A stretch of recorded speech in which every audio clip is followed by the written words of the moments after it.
Okay, I believe I am on and I am live.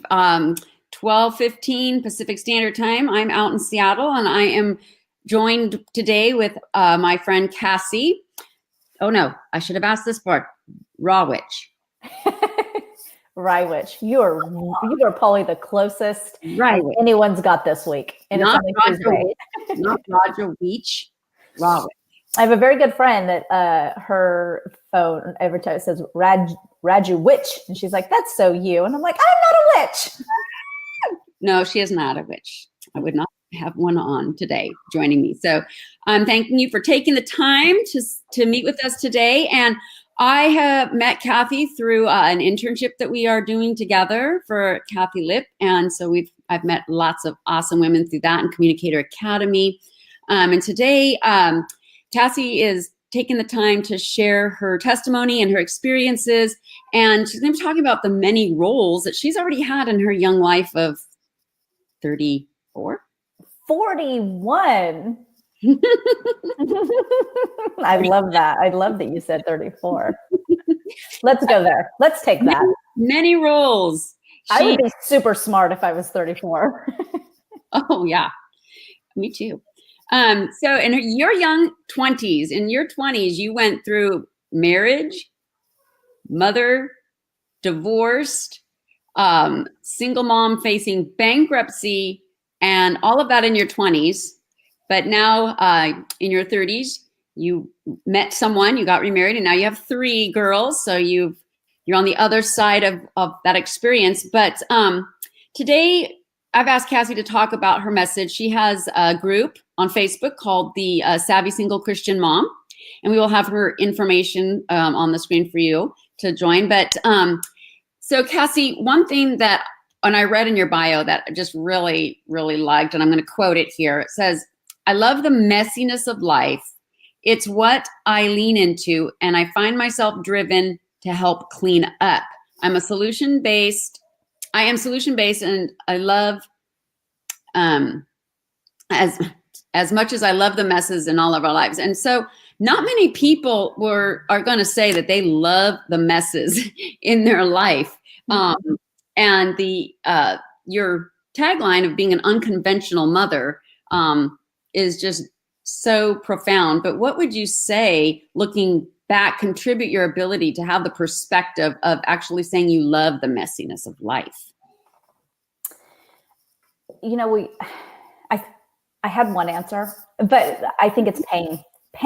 Like I've always been, I'm not a planner by nature. I have come to be a planner, but I have always been very rebellious. My makeup, probably my hurts in life, my disappointments geared me towards just more rebellion and running. But in that's created a lot of pain, a lot of pain.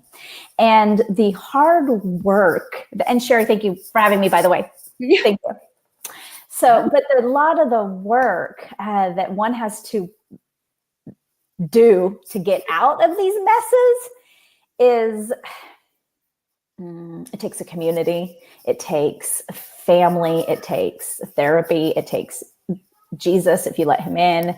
It takes just a lot of muscles and stuff. So like brain muscles. So I think it's the pain that I endured grinding it out. And so now I've just come to be able to appreciate that grinding out of really refining that and so it excites me to see when someone is will let me walk next to them, whether it's a friend that's just letting me into those vulnerable spaces. That is just, it's exciting because I know that there's growth right around the corner. Oftentimes when you're willing to put in that work and really dig into why the mess even exists. So I find that exciting. I think that is just the best thing ever. And now that you're on the other side of it, I'm sure going through it at the moment seemed pretty awful. Awful. And that's the pain. And that's why it's like, I don't want you to do that alone. I don't want you to hide in your mind or in your heart or in your home, like, this is life and let's do it together. Like, it is heartbreaking to think that somebody won't let anyone in. So I'm here to like share mine so that you will feel comfortable sharing yours. Awesome. And right now I show that we have two of my friends watching. We've got Lori Margot. So hi, Lori. Thank you. Hey, Lori. A neighbor of mine, kind of neighbor, Carmen Strobel here in Washington. So hey, Carmen. That you'll be blessed as much as I am from Cassie.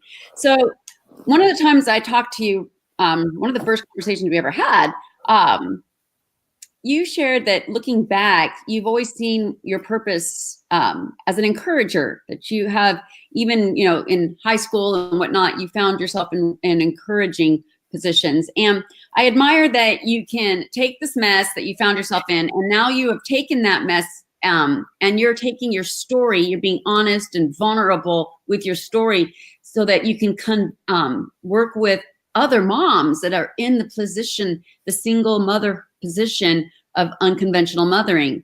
And I just love how you have understood that your purpose has gone from encouraging in each one of those roles, but now that you're taking some of those stories and using it to encourage the moms today. And I didn't know if how you have found that to even help you get through some of your times. I'm not sure if I'm understanding your question. So I know that sometimes the purpose, when I look back at what God has given me purpose in different areas and different levels, and one of the purposes that I believe that I have is inspiring.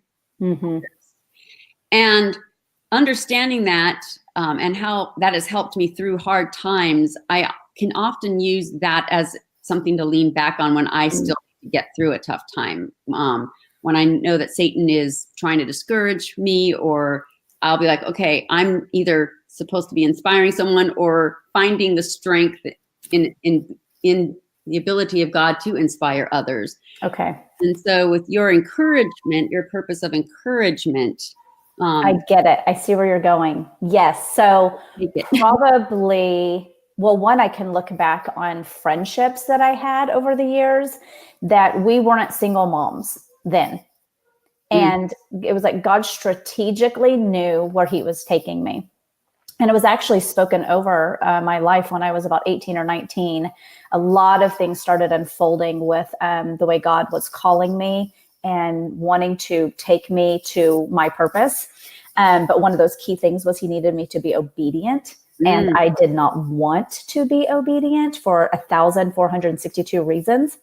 But so that, that's a whole nother piece of it. But I can look back and I can see that those friendships that he strategically and purposefully and intentionally put in my life, so many of their journeys turned into single mom. And mine as well. And I wound up finding myself as and what I was spoken over at 18-ish somewhere, that I would be an example. And I was not a single mom at this time. And I had no idea what that meant. But what it turned out to be was, and he was very good at putting nuggets inside of, depositing them inside of me, so that whenever his, the story made full circle and it kind of came to its fullness, he said, remember when. And so as he refined me and took me through and kind of like strained out the junk, I found myself, those relationships and those friendships that we had been, and probably I was kind of like the one that was behind everybody, like in the learning curve, I was the wild one. I was the let's go. I mean, that could be a whole nother, like, let's grab a couple glasses of wine and tell some fun stories. But we don't have to have wine. We could have Dr. Pepper. But in that, so as he brought me to, I found that, and I did the legwork, and the fruit that came from that, I wound up being the leader. I wound up being the one. And so my encouragement, what that turned into, was a rooted belief, like an undeniable faith that was so in my core. You couldn't rip it out if you wanted to. Like, you couldn't take me to the depths of sadness, or, you just can't do it. And even your story cannot rob me of believing that you have a purpose in it. So it allowed me to walk next to someone, and what that energy that or the Holy Spirit in me, that faith, that knowing, that belief, I have enough of it, it's overflowing, that I get to pour it into you. And that gets them going. That encourages them to believe and have hope. That is awesome. That was awesome. Okay, we're done. One of the things that I have on the I put it back on my page after we're done talking, but it's on there right now under the event, is a download that Cassie has for us, and it's called the 4 Best Practices to get past your hard season so you can conquer the uncomfortable. And so the number one right off the bat, that's a hard one for me. But the number one is surrender. And I love the phrase that you use. Surrender is saying that I am okay with the outcome. My word, because I'm one that will surrender with a stipulation. And so how can you unpack getting to that point of being okay? Well, it took me 15 years of pain. Yeah, I ran. So when God called me, I was 18. He in a very loud way, Cheri. It was an honor that he would call me so loudly. And again, I think this is part of me being an example, was because he could go back and instill, no, remember. And so that built my faith. But it took me 15 years after telling him no, that I just dug myself into all these holes and messes. And even though I was, got through college, and I was making X amount of money in my career, and I was very well put together, and I was quite savvy, but there was a lot of stuff going on inside of me. I had picked up the weight of the emotional burdens and the exhaustion of single motherhood, and the disappointment and the rejection and the abandonment and anger and all of that stuff. So he finally brought me to a place of surrender, like a gentleman that he is. He knocked again 15 years later, and it was his timing. It was like preparation meets, that opportunity where he's like, okay, but unfortunately for me, it took that long, but I fully surrendered. And so what that looked like for me, and I did not know it, but I started going in, I had a TV on. I'm going to try to do this really quickly, but it's a really neat story. And I would come home as a single mom at the end of my day, and I had I didn't have internet, I didn't have cable. So Daystar was one of the channels that I got for free. And I probably left it on for the dog or something. And so I would come home, and there was this fundraiser. And the fundraiser was like, give us some money for Daystar or whatever. And I was like, every day I would come home for an entire week or so, and I would be like, oh, I'm not giving them money. But there was like this nagging, and I'm like, I'm a single mom. I can't afford to donate, which was awful. But finally, after about 5 days, I was like, Lord, is this like, are you annoying me here? And finally, I was like, oh my gosh, he's wanting me to give this money. So that was obedience. Wow. And I wound up being obedient and giving that money. And I wound up checking my mail, because I randomly checked my mail, which is not good to say. But I got a book called Surrender. In the mail was a book Joni Lamb had written. And the Holy Spirit just walked me through that book. And from there, I started connecting. He started bringing women into my life faithfully and purposefully. And that led me to a woman who gave me a CD, and it had praise and worship. And so I had a 30-minute commute to work, and this is how strategic he is. This is how the Holy Spirit will get full credit for everything you wind up doing once you start trying to be, working towards it, being obedient, and find yourself in uncomfortable places. So I drove to work for 30 minutes there and back, and I put this praise and worship on, and I I don't know. It was the spirit of God just like moving, and He was moving me out of this place. But I started saying crazy things like, I surrender my tongue, I surrender my mind, I surrender my heart, I surrender my bank account, I surrender my career, I surrender my child. Like, but it wasn't lighthearted. It was deep. It was deep, and it was for 6 months. He just led me through these prayers of surrender. And I had no clue what this was going to do to me. I had no clue, which is so Him, because if we know, just maybe. I love how you use the word, your preparation intersected with God's opportunity, and so how to look at our struggles and our pain and overwhelming circumstances as preparation.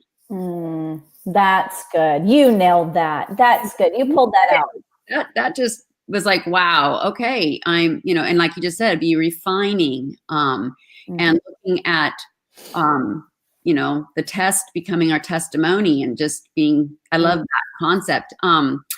So if we want to jump into number 2, finding faith. And here again, you have another little power nugget in there. Your faith did not save you from your pain or your consequences.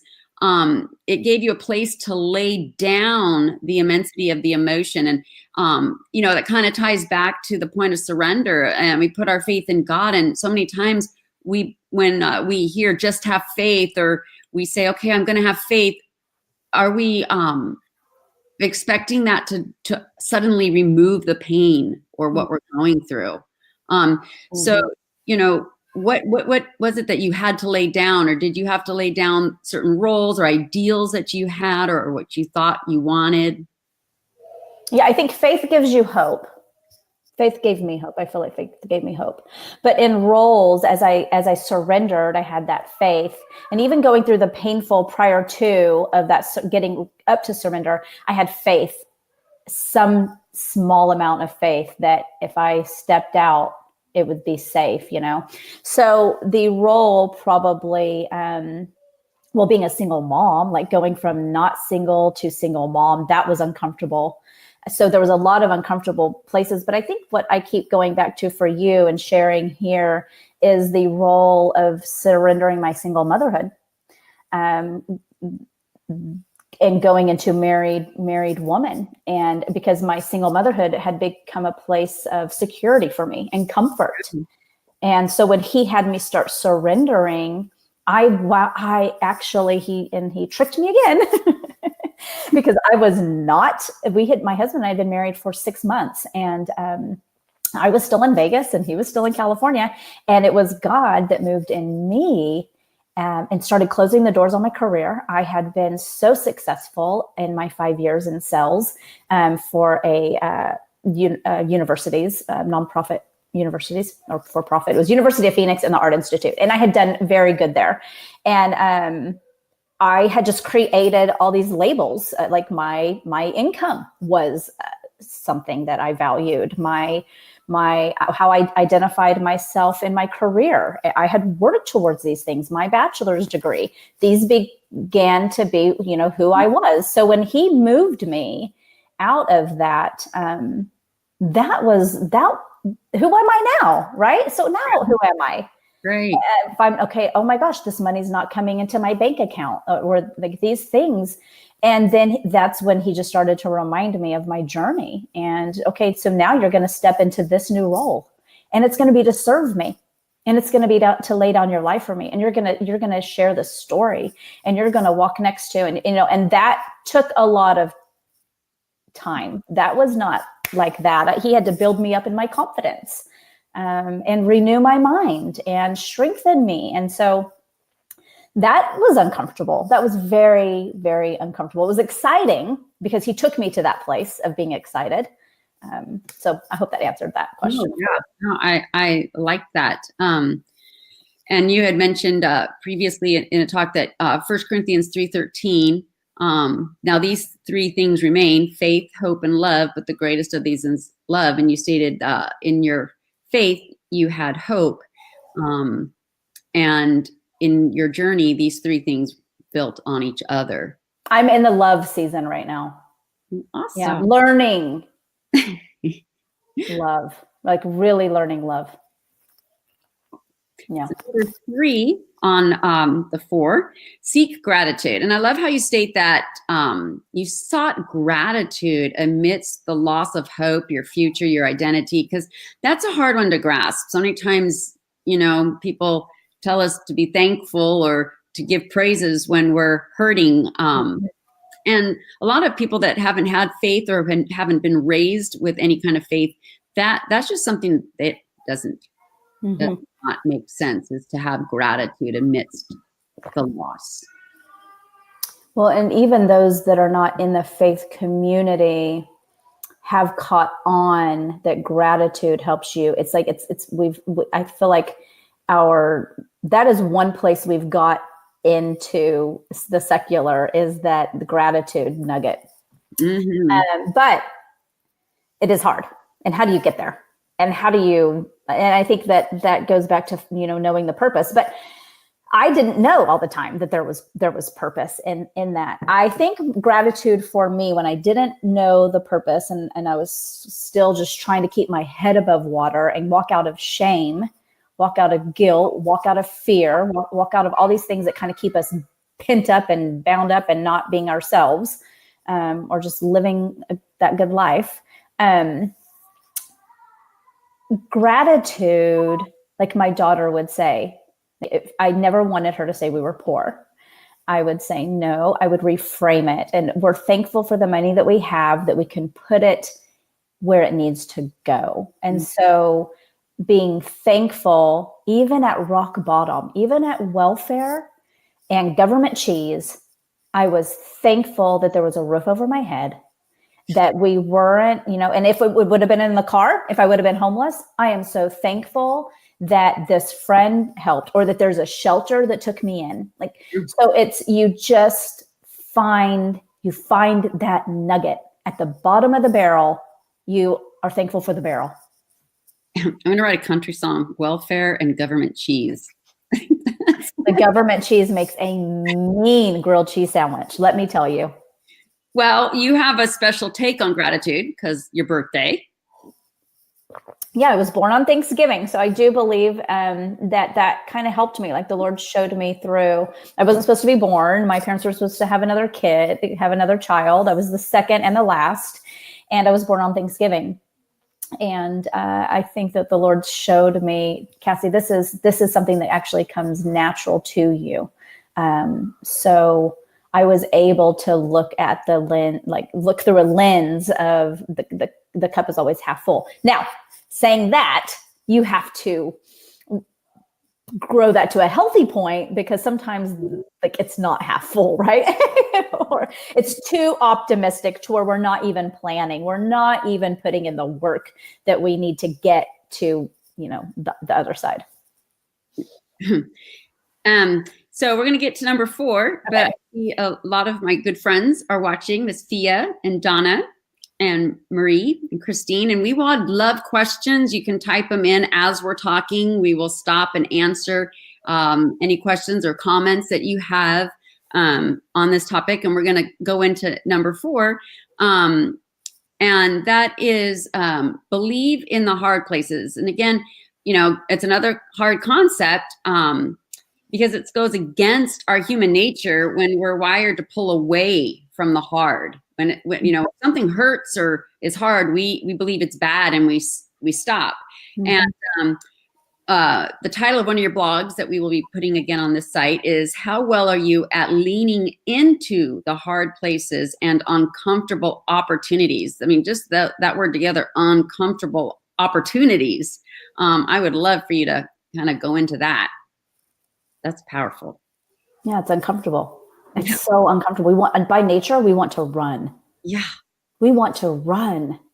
So I've noticed, if as I've gone through them, that I've been equipped with tools. So when you're going through them, asking yourself, why am I here?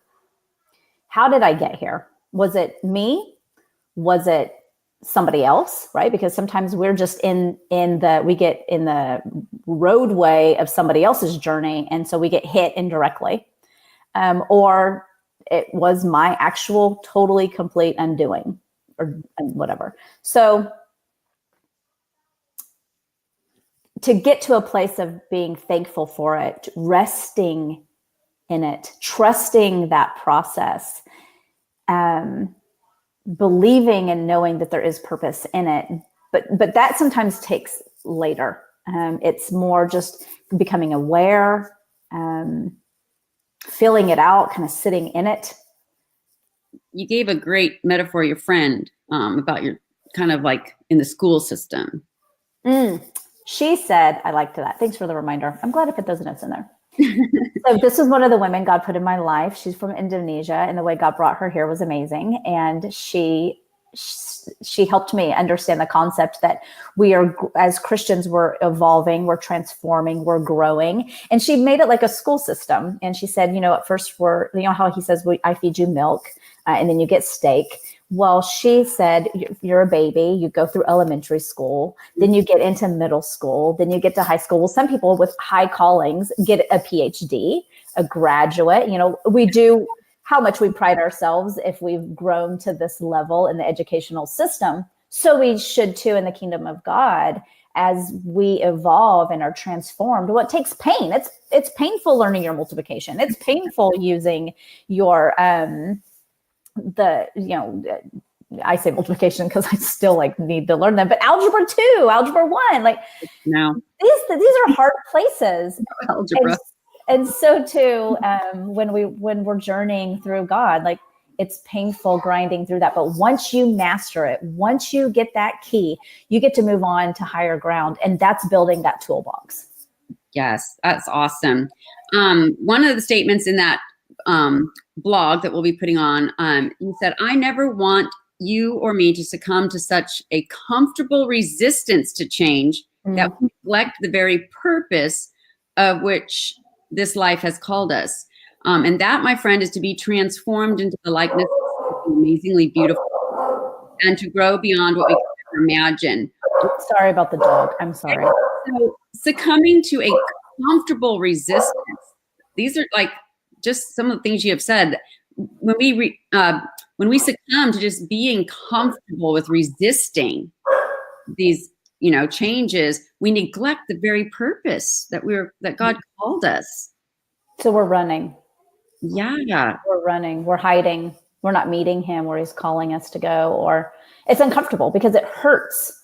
Healing, growing is painful. I wound up creating a lot of, coping skills that made me feel much safer than actually letting him lead me, letting him guide me. And they all look different for everybody. We all have those coping skills. Yeah. Well, we're ending the time. We don't have any questions as of now, but you can continue this discussion on the Facebook page. One of the quotes that we'll close with that Cassie has said is, you are uniquely made with your own passion and drive to succeed. And I love how that ties in with Ephesians 2:10, where we are created. You're uniquely made. We are God's masterpiece, and with a purpose and a passion already placed in us. And that is our calling. And it sounds complicated, but if you just kind of look at where you're at right now in the mess that you're in, and look at where God is leading you through this mess, and what you're learning through this mess is all part of the plan to refine. And you are a witness of that. And tell us again the name of your Facebook group for single Christian moms. Yeah, it's called the Savvy Christian Single Mom. So if that's a place you find yourself in, Cassie's a great resource for encouragement. I believe all moms find ourselves in unconventional messes. And so I hope that you were blessed today. And we'll put Cassie, we just named each other at different times. We will put Cassie's website is up there right now. And again, in the comment section of this video will be the download and her website. And I just want to thank you for taking time out of your day to meet with me and to bless my friends. And Oh, I loved it. This is so exciting. This is what I love to do. awesome. All right. Thank you so much. And we'll see all of you guys on Unlock Your Purpose on our next live. Thanks. Thank you.